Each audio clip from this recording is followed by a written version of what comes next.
மற்றவர்கள் பேசுவதை குறித்து உங்களுடைய உள்ளத்தை நெருக்காதீங்க. அல்லாஹ்ட்ட ஒப்படைச்சிருங்க, அமைதியா இருந்துருங்க.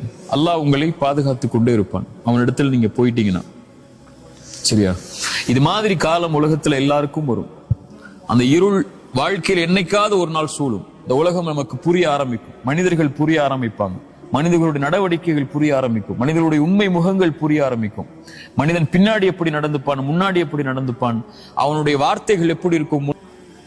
எங்க நீங்க இருந்தாலும், எந்த சூழ்நிலையில இருந்தாலும், எந்த மனிதர்கள் உங்களை கைவிட்டாலும், இந்த உலகமே உங்களை அங்கீகரிக்கவில்லை என்றாலும், அல்லாஹ் உங்களோடு தான்,